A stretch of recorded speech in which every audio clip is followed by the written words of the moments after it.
Bismillahirrahmanirrahim. Assalamualaikum warahmatullahi wabarakatuh. Alhamdulillahirrabbilalamin. Wabihi nasta'inu ala umur dunia waddin. Wassalatu wassalamu ala asrafil anbiya wal mursalin Sayyidina wa habibina wa maulana Muhammadin amma ba'du. Yang terhormat kepada dosen pengampu mata kuliah Metodologi Pembelajaran PAI, Ibu Dr. Esa Nurwahyuni MPD, dan juga teman-temanku Magister Pendidikan Agama Islam kelas A UIN Maulana Malik Ibrahim Malang yang berbahagia. Baiklah teman-teman, bagaimana kabarnya hari ini? Untuk hari ini kita akan melanjutkan perkuliahan dengan judul Pengembangan Pembelajaran PAI melalui Classroom Action Research atau penelitian tindakan kelas. Baiklah, konsep dasar Classroom Action Research atau penelitian tindakan kelas.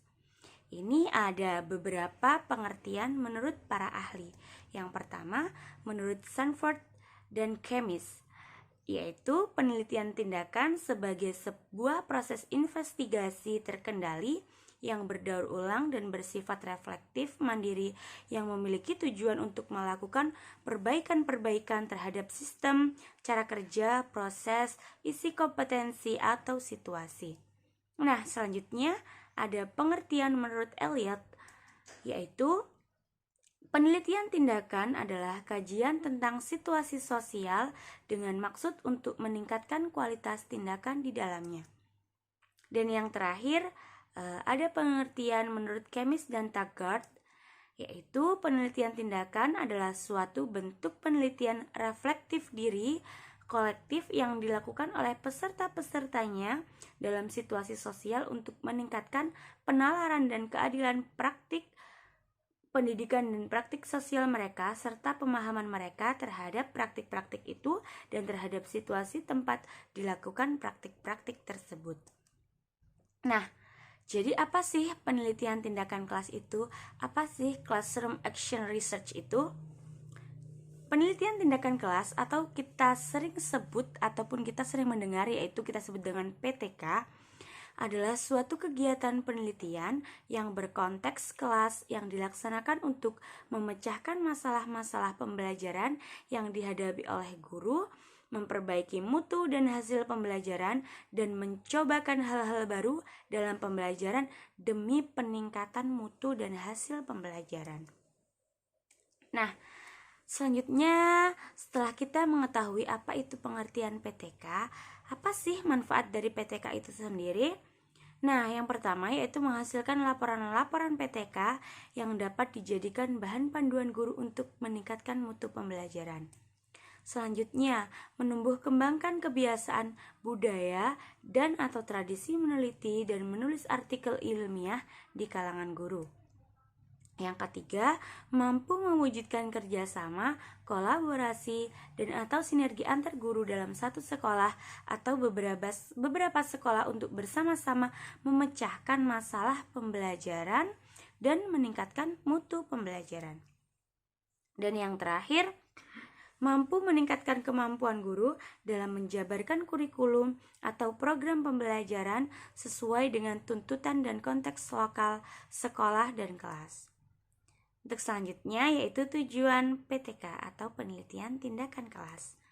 Yang pertama, memperbaiki dan meningkatkan mutu praktik pembelajaran yang dilaksanakan guru demi tercapainya tujuan pembelajaran.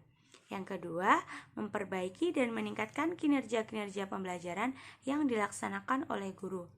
Yang ketiga, mengidentifikasi, menemukan solusi, dan mengatasi masalah pembelajaran di kelas agar pembelajaran lebih bermutu. Dan selanjutnya, meningkatkan dan memperkuat kemampuan guru dalam memecahkan masalah-masalah pembelajaran dan membuat keputusan yang tepat bagi siswa dan kelas yang diajarinya. Nah, yang selanjutnya yaitu mengeksplorasi dan membuahkan kreasi-kreasi dan inovasi-inovasi pembelajaran. Misalnya, ada pendekatan baru, metode terbaru, strategi terbaru, dan media-media terbaru untuk meningkatkan mutu, proses, dan hasil pembelajaran.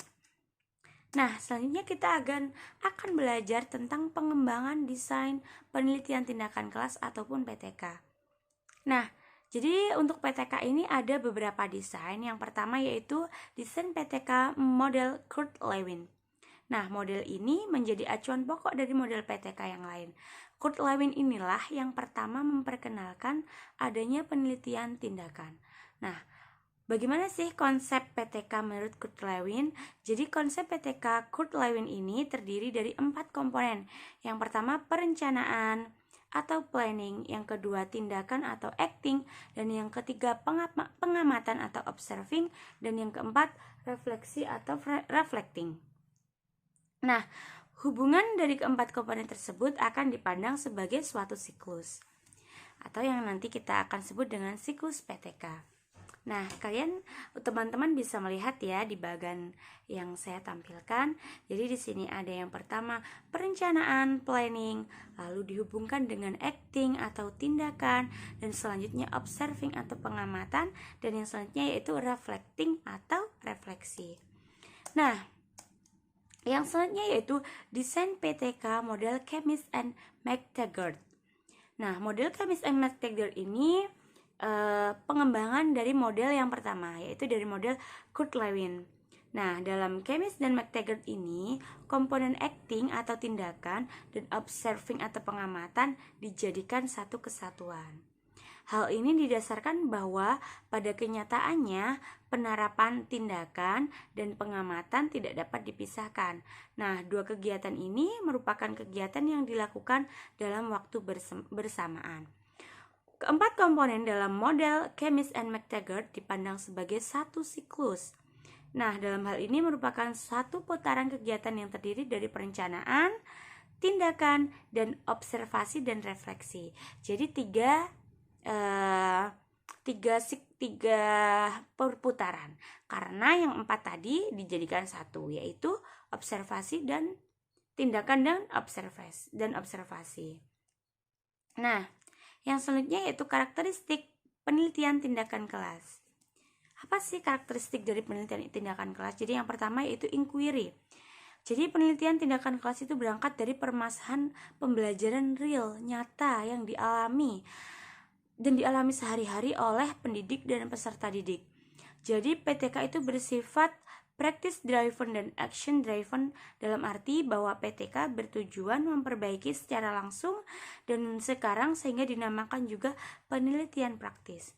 Nah, selanjutnya karakteristik penelitian tindakan kelas yaitu yang kedua reflektif.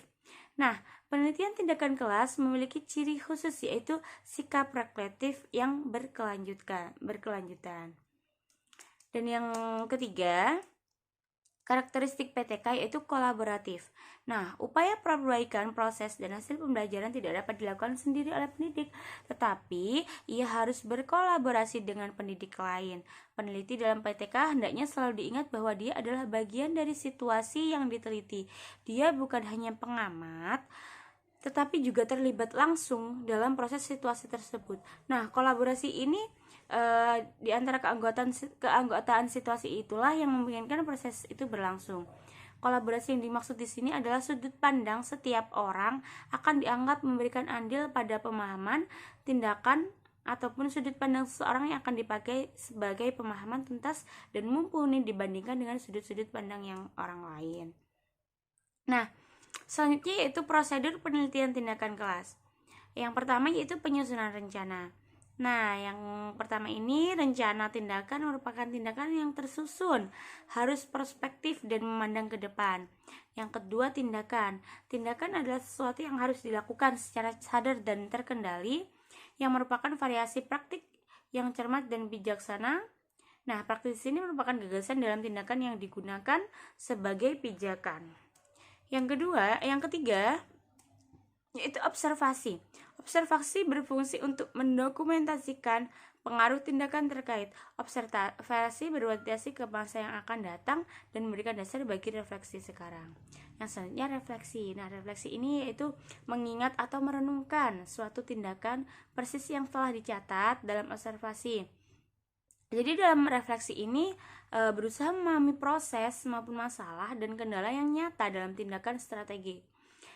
Refleksi ini mempertimbangkan ragam perspektif yang mungkin ada dalam situasi sosial dan memahami persoalan dan keadaan tempat timbulnya persoalan itu. Nah, refleksi dilaksanakan dengan dibantu oleh para peserta tindakan. Melalui refleksi inilah nantinya akan sampai pada rekonstruksi manakah situasi dan memberikan dasar perbaikan rencana. Nah, di sini juga akan sedikit saya jelaskan bagaimana cara menetapkan fokus masalah. Jadi bagaimana sih kalau kita akan menentukan atau akan membuat proposal penelitian tindakan kelas? Jadi yang pertama memang harus ada masalah. Karena kita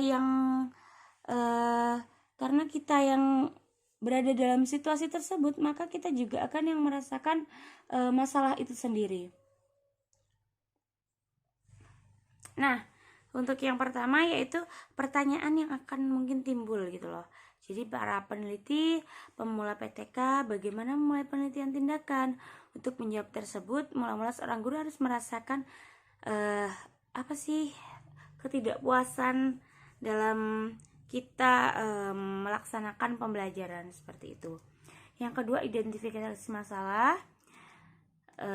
Dan yang contohnya seperti ini, apa sih yang terjadi sekarang, apa yang terjadi sekarang itu apakah mengandung permasalahan, lalu apa yang akan saya lakukan untuk mengatasi masalah ini, seperti itu. Nah, yang selanjutnya yaitu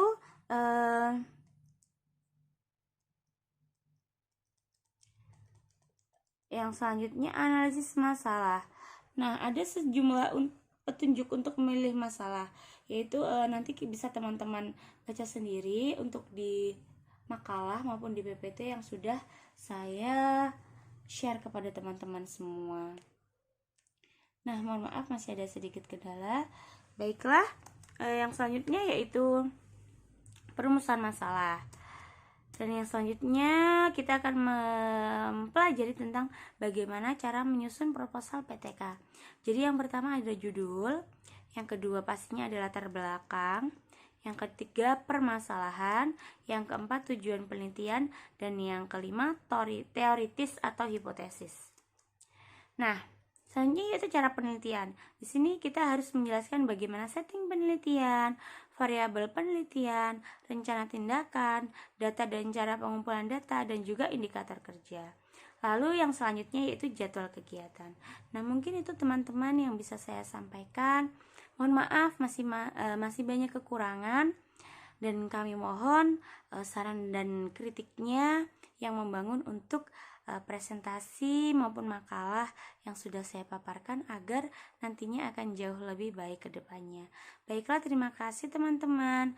Mohon maaf apabila masih banyak kesalahan. Wabillahi taufik wal hidayah. Wassalamualaikum warahmatullahi wabarakatuh.